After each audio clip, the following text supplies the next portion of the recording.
Welcome to the Global Math Department. My name is Amanda Risky, and I'll be your host tonight. Tonight, you are going to hear from Hillary Kreisberg about the era of resource abundance. But first, before introducing her, would everyone please introduce themselves in the chat window, telling us what you teach, where, and what your Twitter handle is if you have one.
Wonderful. Thank you for introducing yourselves. If you haven't already, please introduce yourself in the chat window. And before I introduce our speaker, let me explain a little bit about how these meetings work. These meetings are recorded and are available a few hours after the meeting ends. To view the recording, come back to the same URL. The global math community prides itself on being friendly and supportive. The chat room is also available for topical and general conversation throughout the meeting. I'll catch your questions for the presenter, so don't worry. She won't, if she doesn't notice it due to the chatter, I'll make sure that she's aware of it. You can also use the Q&A portion it's just to the right of the chat. And there's also a handout that you'll get into later on, but she'll direct you there at that time. Great. So tonight, our speaker is Hillary Kreisberg. Hillary Kreisberg is the director of the Center of Mathematics Achievement at Lesley University and a co-author of Adding Parents to the Equation. And I am really excited to hear from her tonight, and I'll let her take over. Thank you so much, Amanda. Hello, everyone. And I notice in the chat box that everybody knows how to access the chat, and I'll be asking you throughout the session to access that chat. This is going to be more of an interactive session. And I also noticed that a lot of you are middle school teachers. I want to let you know that the session will be geared for K-5, but the beginning part is really something that I think anybody can value from. So feel free to stick around, even if you're a 6th to 8th grade teacher, because I think you can apply this at any level for sure. But I just wanted to make note of that. So we're here today to talk about what I like to call the era of resource abundance. And I think that's just the state that our educational system is really in right now. And so when I think about the era of resource abundance, this is kind of what I feel like. Has anybody felt like this before? Teachers everywhere are trying to make math as fun as possible. Yes. Teachers everywhere are trying to make math as fun as possible, and in doing so, they're spending hours on the internet searching for good tasks or activities that students can use. And unfortunately, some of the tasks or activities that they're looking at are not so great for one reason or another, and ultimately just don't benefit the kids. So In 2018, I blogged about this, and I received so many emails from people who either felt very similar to how I was feeling, or resonated with just the notion in and of itself. And then I presented this same session at NCTM in 2018, and a bunch of people emailed me afterwards, again, saying this is such a topic that I don't have any answers to. I don't know what do we do? How do we move forward in this era of resource abundance? And so as a result of the blog and as a result of kind of all of the things I was thinking about, I was like, you know what, I'm going to look in and try to understand what's going on a little bit more. So I want to talk about something that I came across. One thing that I came across in my research was a study that was conducted in 2000 using jam as the focus. The study was conducted at an upscale grocery store. It was called Draeger's Supermarket in Menlo Park, California. And the store was chosen specifically for two reasons. One, it offers this extraordinary selection of items all around the world, from all around the world. As one example, they sell roughly 250 different varieties of mustard, 75 different types of olive oil, and 300 different types of jam. The second reason that they were chosen is because of the regular presence of tasting booths. So this experiment wouldn't seem out of the ordinary at all. So on 2 consecutive Saturdays, researchers set up a tasting booth at with different jams. One table had 6 different jams, stand A, as you can see in the picture, and the other table had 24 different types of jams, stand B. They rotated the tables every other hour, so tables were not present at the same time. So my question to you is, which stand do you think attracted more people, stand A or stand B? Can you type into the chat box now which stand you think attracted more people, the one with 6 different types of jams or the one with 24 different types of jams?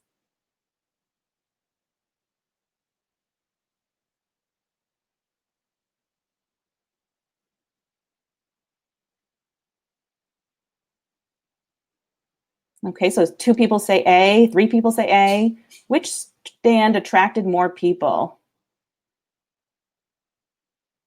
Oh, Amanda's giving a reason here. A, too much choice, but then some people are saying B. Awesome. Thanks for responding in the chat box. It makes this session go a little bit smoother. So what if I told you that 40% of the 260 people who passed by stand A stopped to try the jams? What percentage of those who passed by stand B do you think stopped to try the jams? Type in the chat box now.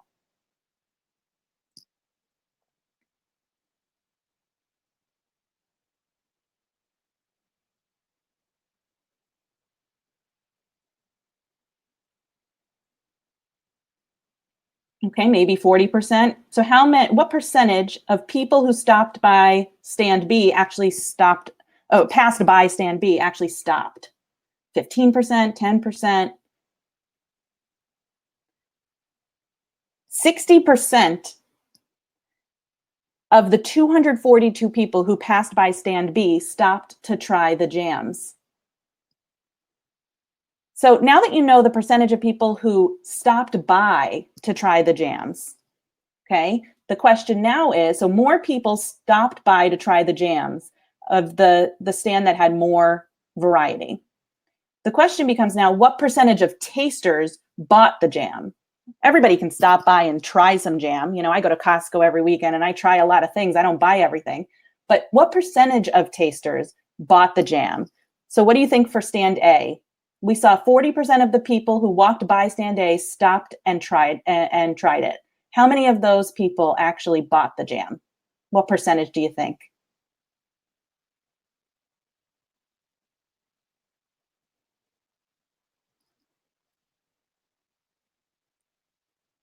Any guesses?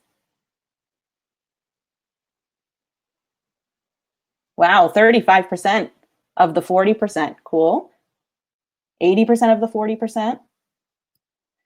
All right, 30% of the people who stopped to try the jam actually bought the jam?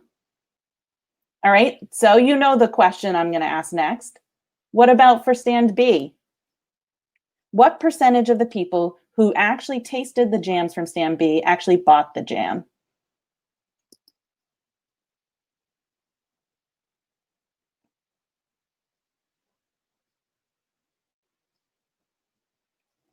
It turns out that only 4 people, 3% of the 145 people who stopped by stand B actually bought the jam. Almost 8 times more people bought jam from the stand that had fewer options. And I'm wondering why you think that might be. Can you type that in the chat box?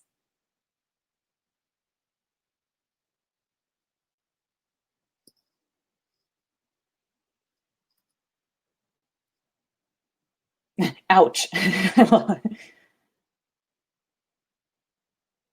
Yeah, 3%, that's not a lot. 4 out of the 145 people, even though there were more options. So I'm assuming you're also with me thinking, wow, there was probably just too much choice. And I see that coming in right now. Couldn't decide what they liked best. Yeah, thanks, Liz. Frozen with too much possibility, easier to opt out. Yeah, right? A, focused choice. B, still haven't tried them all. Oh, yeah. If I haven't tried them all, I can't make a choice. Nice thinking there. Awesome. So one of the professors from the research project determined that the presence of choice might be appealing as a theory, but in reality, people might actually find more and more choice to be debilitating. And I'm not kidding you. This is literally how I feel about math education today. So let's apply some of the JAM study to math education. Years ago, mainly before social media and the internet, teachers were given 1 or 2 curricular options, and that was that. Imagine that was stand A. Stand B, well, now we have the option of going online, and we can search for better things and wonder if something greener is out there. And we have so many different places that we can go and grab activities and tasks. I can barely keep up. I mean, look at this list, and this is not exhaustive.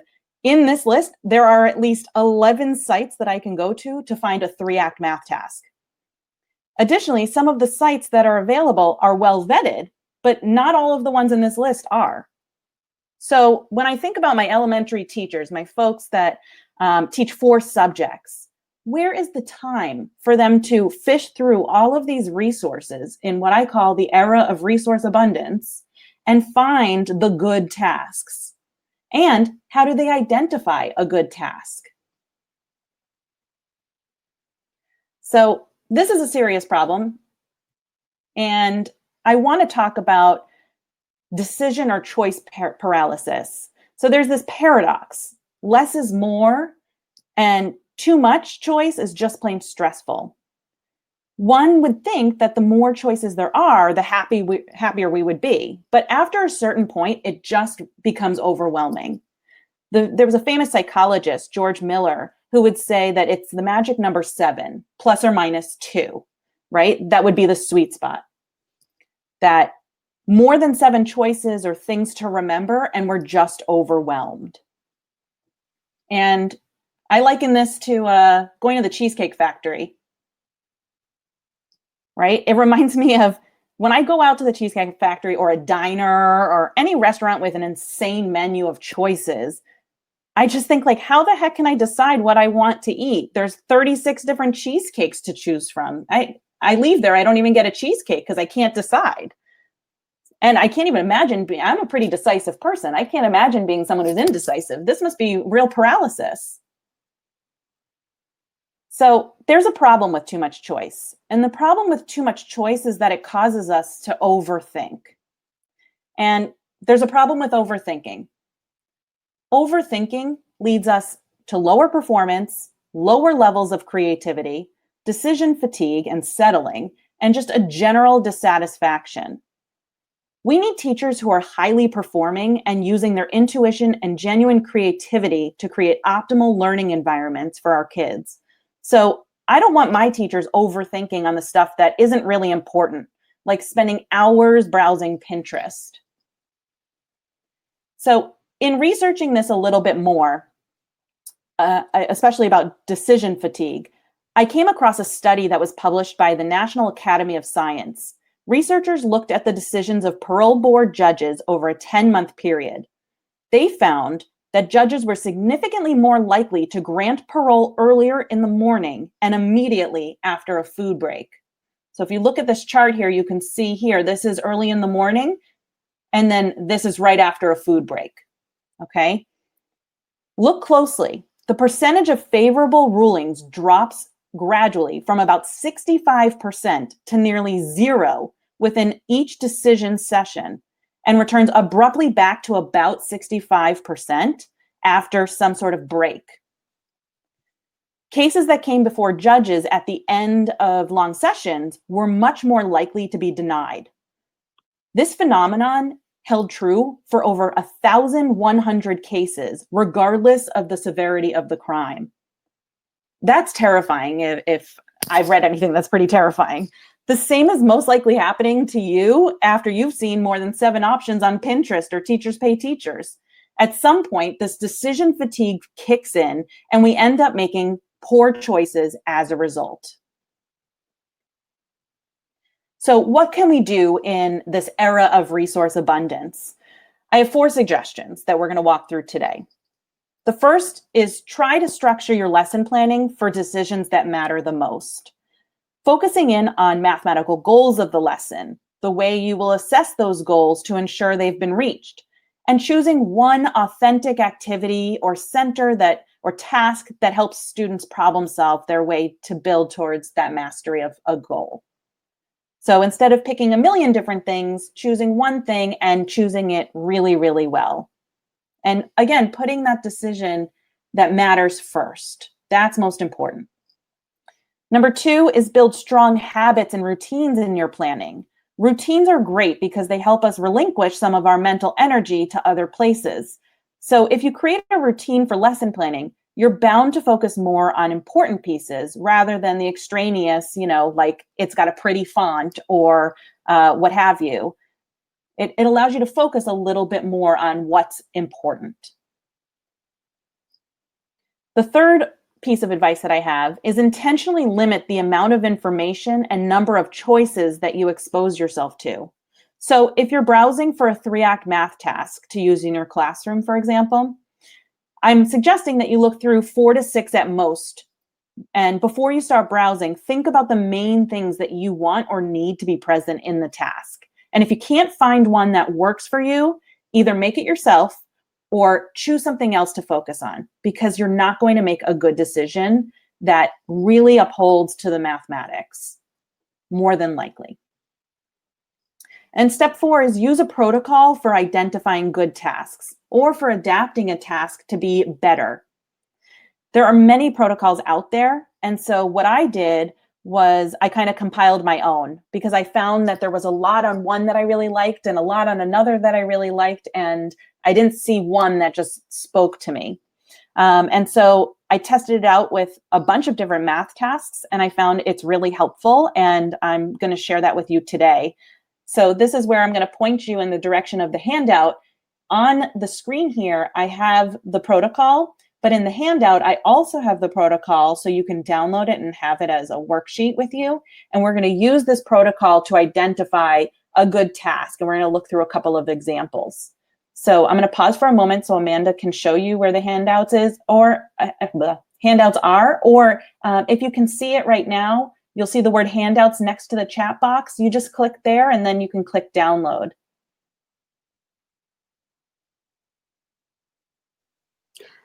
If you want to, you can also let me know in the chat if you're not able to find it, and I can help you that way. Oh, perfect. There you go. Do you want me to, you're going to leave the personal protocol up, correct? Yep. And then they'll go there. Perfect. Well, we're going to leave it up just for a moment, but then I'm going to move on. Gotcha. Okay. Maybe can I get like 1 or 2 people in the chat box saying, yeah, I figured it out. I've got the handout. And then I'll generalize that everyone else will be able to do the same.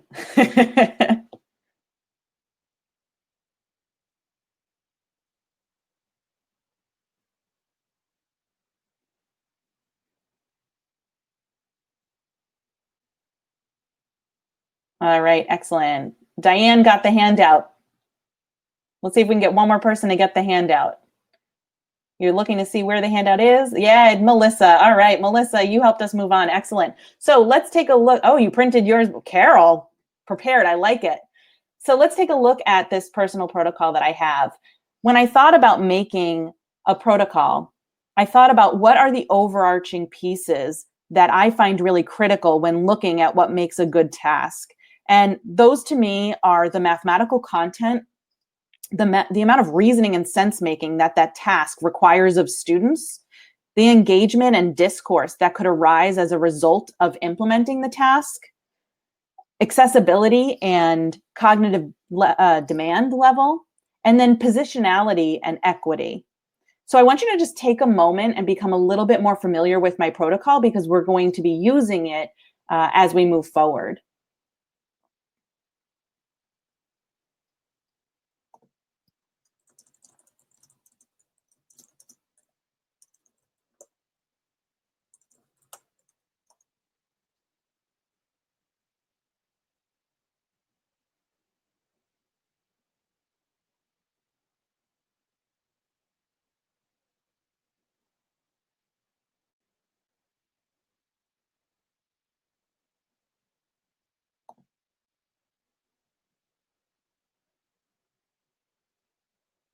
Matt, I see you're having trouble downloading it. Amanda's going to help you with that.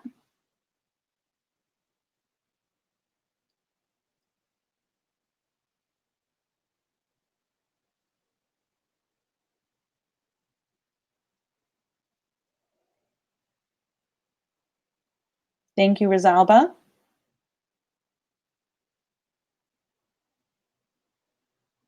Carol, thank you for noting that. And that's actually really important to mention because when I presented this at NCTM a year and a half ago, I only had 4 strands. The positionality and equity I didn't have on there. And as a result of attending that conference and learning so much from my colleagues, I determined I was missing a really important piece to this protocol. So that was an iterative change. And I'm sure after this session, I'm going to learn about other things that are missing, and it's going to continue to be updated. I keep it in a Google Doc because I don't feel like it's ever done. All right, so we're going to move on.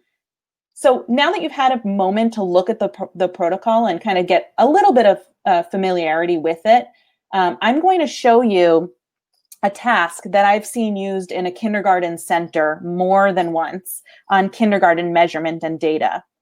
And it's on the standard of directly comparing 2 objects with a measurable attribute in common. And I want you to take a moment and using the protocol I've given you, I want you to analyze this task so that I'm going to show you. And my question to you is, would you define it as a good task? So again, I'm going to move off of this slide, which means you're going to need your handout. And we're going to analyze this task. So use the protocol that I just gave you, and I want you to determine, is this a good task according to the protocol? And if yes, why? And if no, why? And again, this was for a kindergarten classroom. They were learning about measurement and data, directly comparing 2 objects with some sort of measurable attribute in common. And I'll type that in the chat box.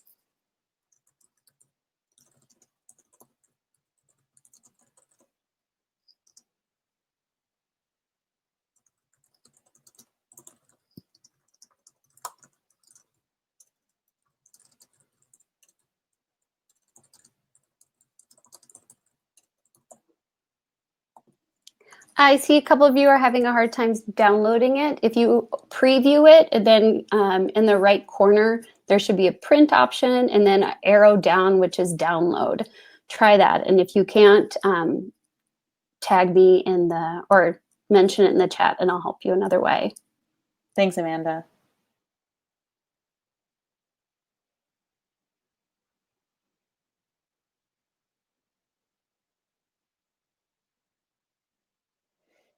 And when you're ready and you feel like you've had enough time to look through this, what I want you to do in the chat box is share whether you think this is a good task or not, and your justification or justifications.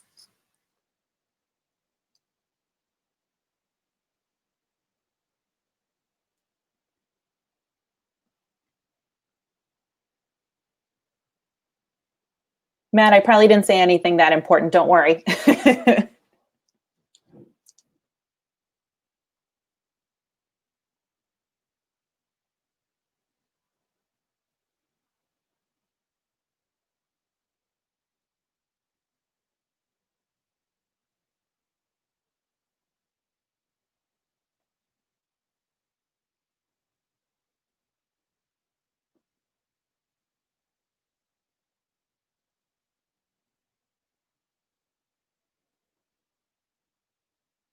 So again, for anybody who's just joining us, right now we're looking at this task and we're determining whether it's a good task according to the protocol that I've provided in the handout. And if yes, you're going to write why, and if not, you're also going to write why. Carol started us off. She says she's concerned about accessibility on several levels, and she's going to give us more details on that.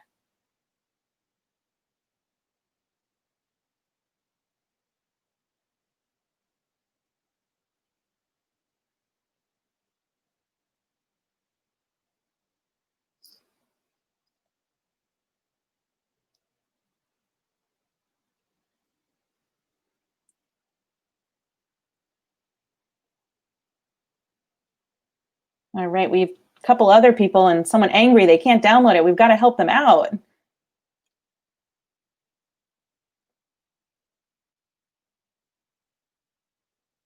All right, so Liana, I think that's how you pronounce your name. Please let me know if I'm wrong, and I apologize in advance.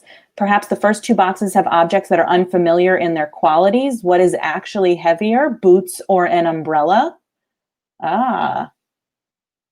Rosalba says the task is not culturally relevant. It doesn't give room for discussion.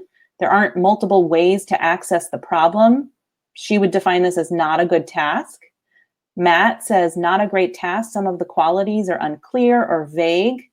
For example, hotter is hard to tell from the picture. Patrick says no, it's ambiguous.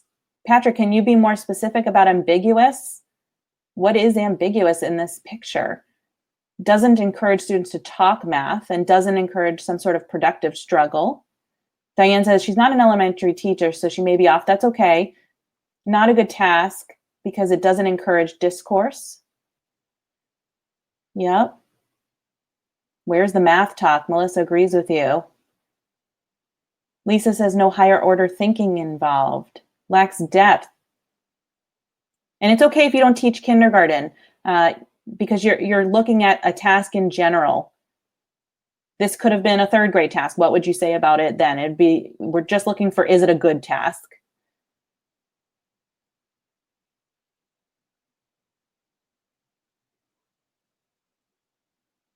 What about reading these long words in kindergarten? Sure. So it looks like a lot of you are on saying, no, this is not a good task. And during the NCTM presentation that I gave at the conference, the audience was dying for two sticks that they could hold up. One, a big poop, and one, a check or a thumbs up, like some sort of emoji that they could use. So you can even use emojis here to show whether you think this is a good task or not. So I don't think there's like a right or wrong answer, but I think according to the protocol, when we look back at this protocol and we think about this task, does it align directly with specific grade level standards? Well, in kindergarten, the standard was to directly compare something, and not just something, but something that's measurable and that shares a common measurable attribute. And so I think that's really hard to tell in these pictures whether or not we can do that. Other parts of the protocol that we can look at, I think it was Patrick earlier or somebody earlier mentioned hotter. Like, how can you tell which day is hotter? First of all, does hotter mean that there's no clouds? I've experienced some pretty hot days where it is really, really cloudy. What about, so the clouds don't tell us whether the temperature is hotter, right? What about the kids with long hair on the far right? Which kid has longer hair? Well, they both don't have their hair down to compare. So, you know, someone's hair could be under the cap or what have you. There's also an implied gender bias here, right? And we've got to pay attention to those things when we're using tasks in class. Look at which one is faster, the butterfly or what looks like maybe the worm. I don't know if worms can fly or how are they comparing the speed? They're not doing the same thing. It's an unfair comparison. So I would agree with those of you in the chat box. I think that this task is crap and not a good task. And so that's what we're going to do. We're going to look through and see what are some good tasks and what are some not good tasks. Let's take a look at the next one. This one was also found in a kindergarten classroom. And so I want you to take a moment and analyze it. The idea behind this one in the classroom that I saw, kids were supposed to be cutting out the objects in the boxes on the bottom, and they were supposed to match them to the indicated shapes at the top. So I want you to take a moment and think about, is this good task according to the protocol? If yes, why? And if no, why not?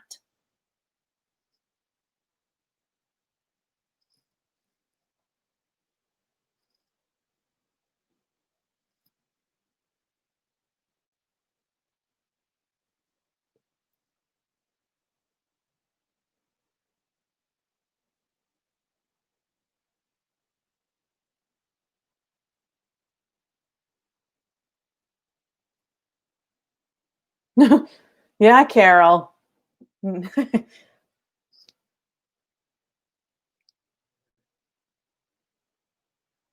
But Carol, it looks like a triangle.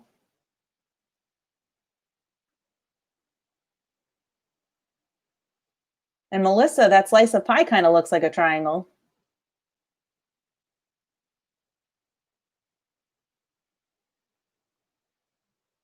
Ah, Rose, bringing some mathematical language for us. I think it's problematic that the shapes are 2D, but the objects are mostly 3D. Melissa says the math presented is not accurate. Is that the name of the edge of a stamp decal? Is that a typo or is that a real thing? I need to look that up now. Rectangle question mark? We don't even know what shape that might be. Carol, I'm not trying to say that word. I don't know, but it sounds like you're really into this. I like it. Liana, yes, because as you can see in the chat, it is inspiring discussion as to why or why not you have placed something in one category or not. Yes, that's true. Crayon box has triangles on it, or rectangle or triangle. Oh, yeah. Yeah. Matt's confused. There's some ambiguity there on that crayon box. There's triangles on top of a rectangle. Oh, okay. Perforation. Yeah. But I still want to know, is decal a real thing? Awesome. We've got a couple other people in this room. Anybody else want to chime in? And I appreciate those of you who are chiming in. It's really helpful for this kind of presentation. All right. So a lot of you said no again, that this would not be a good task according to the protocol. I'm seeing things like we're matching 3D shapes to 2D shapes. Oh, now there's discussion on what is a rectangle, curved edges on the playing card. Yeah. Thanks, Lisa. Thanks, Diane. The shapes on the top have circular eyes. Yeah, that's so true. I know, Patrick, this is hard for secondary, but you're sticking with it. I love it. You're saying students can make it's 9:30 at night on my time, generalities and shapes. They can collaborate, encourage us, talk about math. Okay, can you look at the rest of the protocol? Does it meet all of the criteria of the protocol? In order to be a good task, it has to meet all of the criteria. I think it's strange that the shapes have faces on them. Why personify the figures? Yeah, that's a good question, Shayna. I think that's how you pronounce the name. Please correct me if I'm wrong. I think that also leads me to like a larger question when I think about tiered language. We use the word face for the word shape, right? When we talk about 3D shapes. And so I think that can be quite confusing to little youngsters when we're using the word face and we're drawing a smiley face.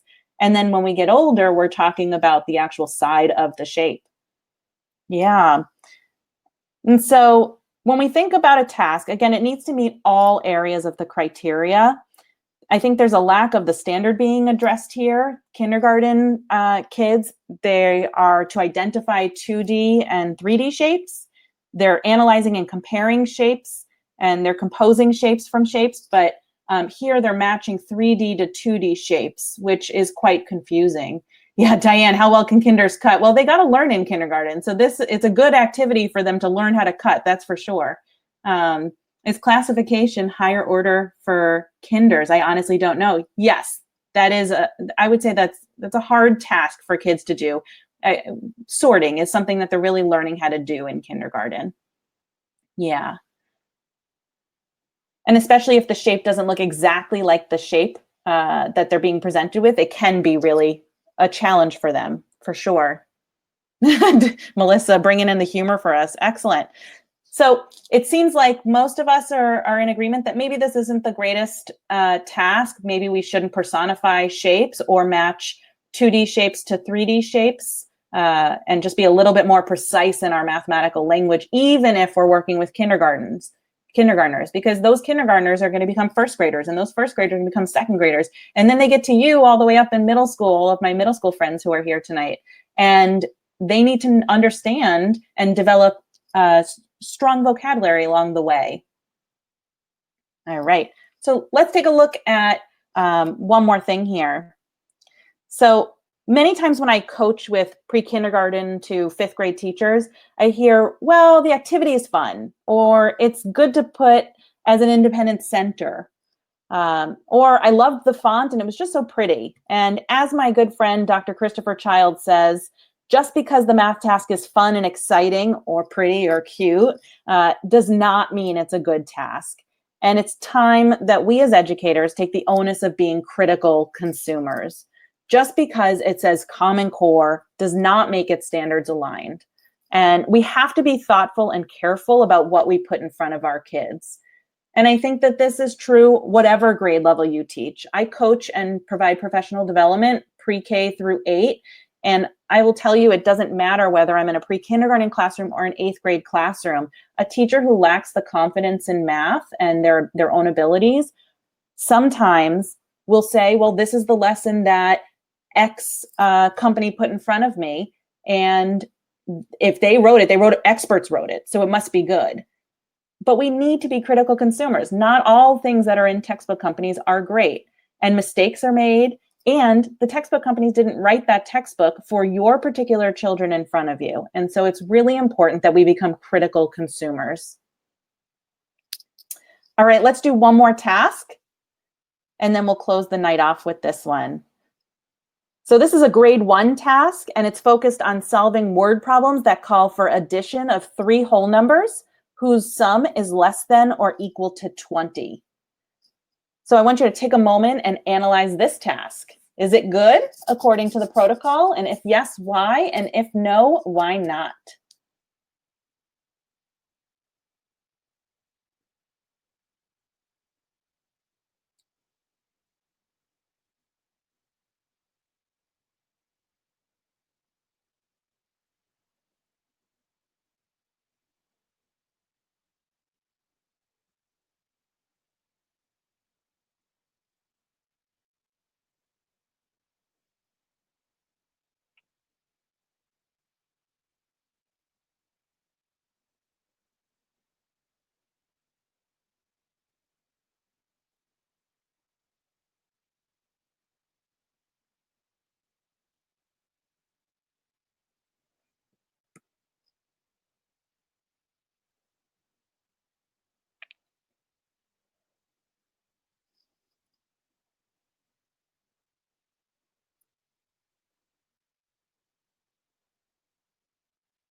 All right, it looks like Rosalba has done this task before.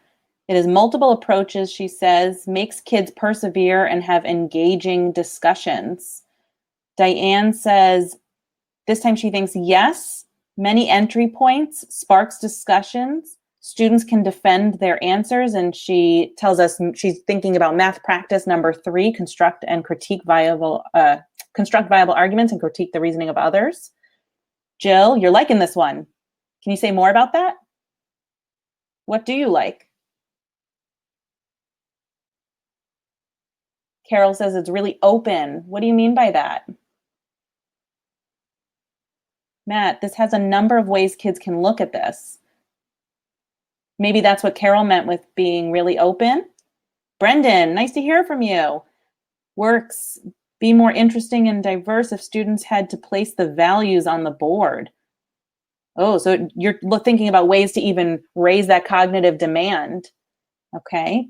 Patrick, great possibilities for multiple entrance points. Oh, some kids may double back. Yep. Helps with decomposing, breaking apart numbers in various ways. Reflection about reasonableness. Open equals what Matt said. Thanks, Carol.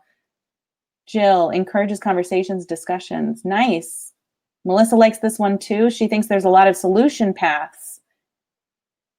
Connects to the real world with money. Free from extraneous graphics. That is true. Out of all the 3 tests that I've shown you, the graphics are a little different and they're related to the task. Yeah. Anything else anybody wants to share?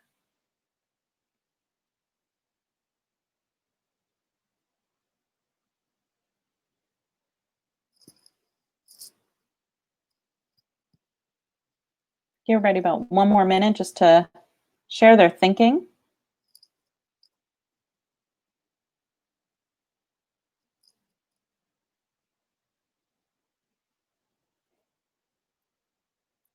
Oh, I like that we're getting a wondering. You can change the directions to include subtraction. Nice. So the grade 1 standard is directly asking them to add 3 addends. And so I think that's why this is asking particularly that. But I love how, Amanda, you're taking it to the next level. And that could be an extension task that they do once they've mastered that standard. Yeah, the number of possible solutions lets students have the opportunity to see themselves as doers of math. Rose, right on. That falls into the accessibility category and equity category. Yeah. Jill, this one's about math, but it looks like a game. Yeah. So we're encouraging some joyful math. Yep. Nice. Brendan, absence of notice and wonder. Could we start this as a notice and wonder and then add the text perhaps? Prefer to avoid bonus language. I'm not sure what you mean by there. It allows, oh, I'm sorry. I see on the task the word bonus. Okay, thanks. Yeah, got it.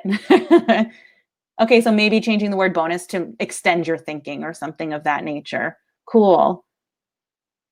Awesome. It allows kids to take risks because there isn't one right answer. Lisa, nice. Awesome. So it seems like we have a good general agreement here that, yeah, this is more of a better task than what we've seen from the other 2. We might identify this as a good task if we went through the protocol and looked at each and every category and checked off each box. And this obviously I had to, for citation purposes, put where I got each of these. And so you might have seen that it came from illustrative mathematics and also maybe we're swayed in that way. But remember, it doesn't matter what curriculum's in front of you because that doesn't mean that everything there is perfect. And so you yourself have to be a critical consumer. So I'm looking at the time and I'm just going to move on. This part here is just to show you that we can also adjust a task to be a good task. So everything you've seen today that maybe you said wasn't a good task at once, it could become a good task. And so that's about you deciding if your time is worth investing into changing something to be a better task. And so here I see fact family sheets all the time. And this right here, kids just fill in the blanks with the fact families. And it's not something I would identify as a good task, but I know that fact families and understanding the relationships between numbers is important. And so I could take this and elevate it. And so that's what I want you to reflect on today is just as a result of coming and attending this workshop, what might you start doing as a result of this session? Maybe what might you stop doing as a result of this session? Or what might you keep doing as a result of this session? So can you just reflect in the chat box? We'll do 1 minute of reflection. What might you start? What might you stop? And what might you keep?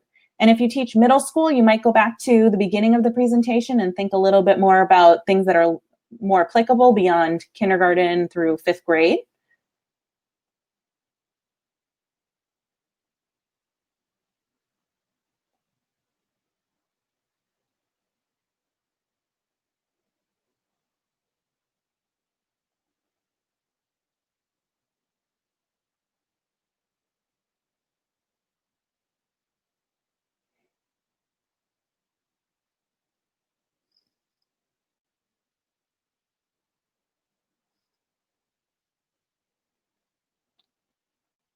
Carol says she likes the idea of teachers working on how to analyze tasks using the protocols, and there's more coming. Collaborating on improving tasks to meet the protocol. So maybe something that you might start doing as a result of this session is meeting with teachers to focus on how to analyze a task using a protocol and to collaborate on improving that task to meet the protocol. Cool. Anybody else have something that they want to reflect on?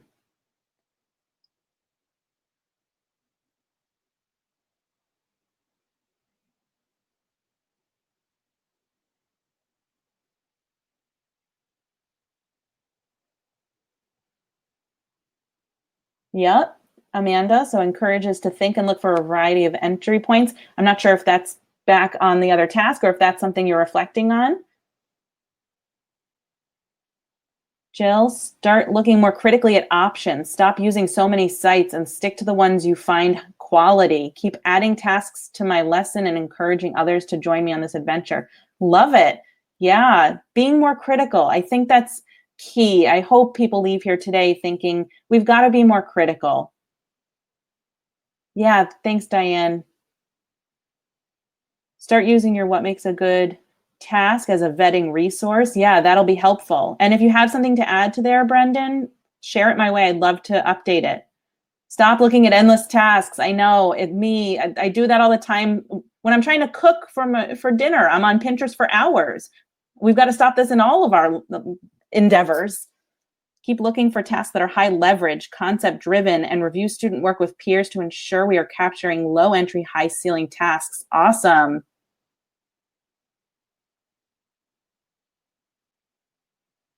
Yeah, Carol, a long classroom life. Excellent. I love that. I will limit my online task hunting to a predetermined number of tasks. I like how this is a SMART goal right here. Yeah, it's measurable. I like it. And I'm telling you, Rose, you're not going to find the perfect task. It's going to take a long time because after you've seen 7 things, you're probably going to make a poor decision based on the research. Nice. I like it.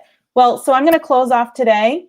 And just say that on the back of the task handout, or actually because you see it on the screen, it's just the second page, I've listed a whole lot of resources categorized by the various routines that are out there and that I referenced when I plan a high quality task.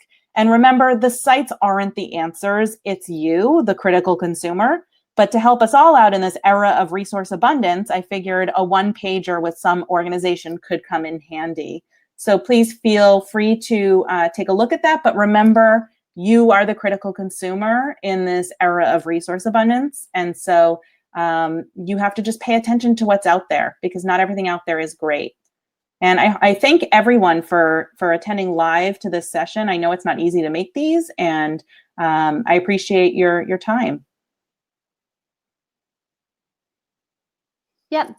Thank you so much for sharing with us, Hillary. And I hope you're able to stick around, those of you that are in the chat, for another about 11 minutes, and we can do some more questions and answers. Everyone in attendance, thank you for joining us so much tonight. Next week, we have a Global Math Department Rewind, which is watch a session that you wanted to see, but you weren't able to attend, or you weren't able to rewatch one of those sessions before. So please go to the blog and see what sessions you want to look at. Please blog and tweet what you learned, and we want to see how you're applying it to your own classroom. If you want to put some questions within the chat right now, that would be great, and Hillary can answer them.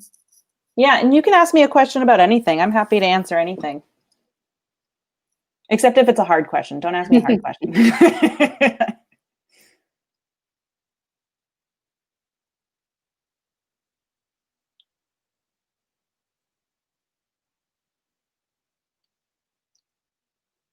Thank you to those of you who wrote in the chat box. I really appreciate all of that.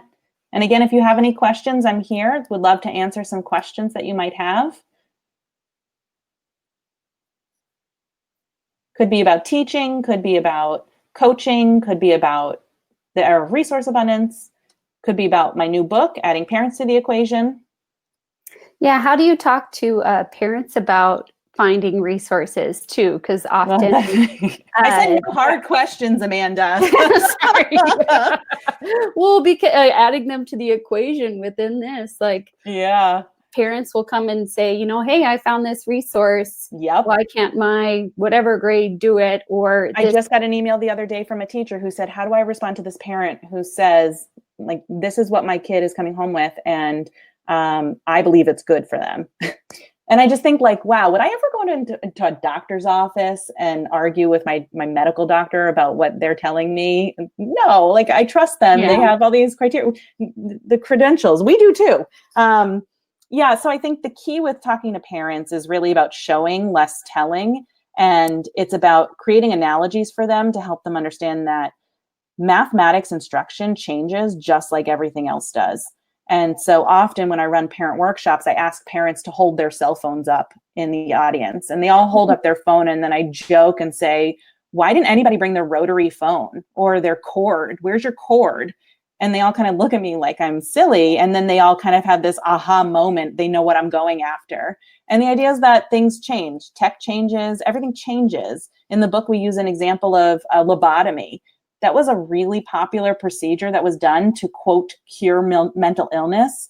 And the inventor of the lobotomy won a Nobel Prize for this amazing, procedure that he did, where he would take a ice pick and stick it through your eye and take a mallet and bang, bang, bang until he got rid of the mental illness. We wouldn't do that today, but at some point it was really good. It was profound research. And so, like everything, it changes. And I think once parents hear that, they kind of just feel better. They just want to know and have some knowledge of what's happening. Yeah, thank you. It looks like Lisa has a question in the chat. Mm-hmm. I'm trying to rework some old math problems so students can access them semi on their own. What is a good way to format these problems for 4th and 5th graders? Can you be a little bit more specific? Because I can't see the problem, so I'm not really sure how to give you specific advice for that. I think using the protocol might help you, though, to look at those problems and see, first of all, are they standards aligned? Because with the air quotes there of old, it makes me wonder, are they aligned to 4th and 5th grade standards any longer? It may be more appropriate for like 3rd grade now, or it may be appropriate for 6th grade now, depending on what the task might have been. And then in terms of access, so that they can access it on their own, I'm thinking and wondering, how open is the problem? Does it allow for multiple solution paths or multiple ways to represent my thinking? Feel free to email me, Lisa, and I'd love to take a look at some of those problems and work with you to see how we can rework that. I'll type my email in the chat box.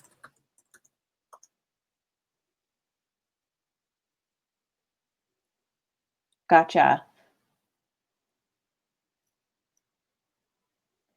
Yeah, I think I'd have to look at the problem specifically and offer some support. So feel free to follow up with me and we can have a nice little chat.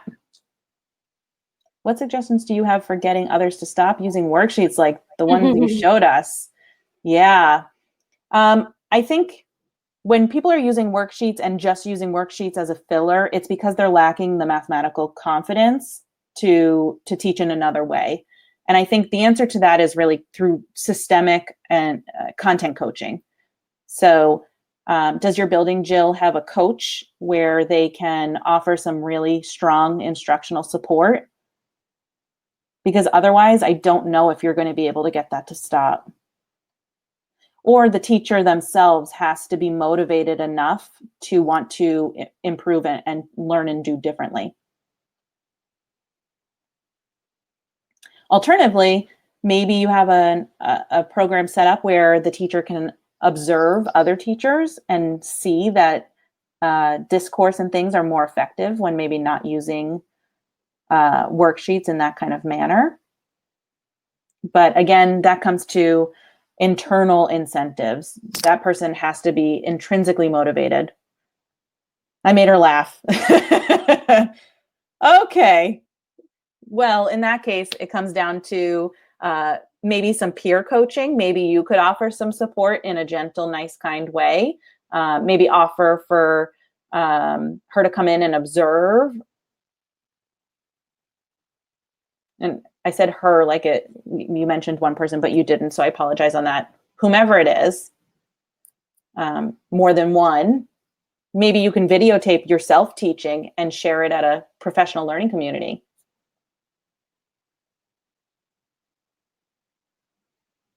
Any other questions?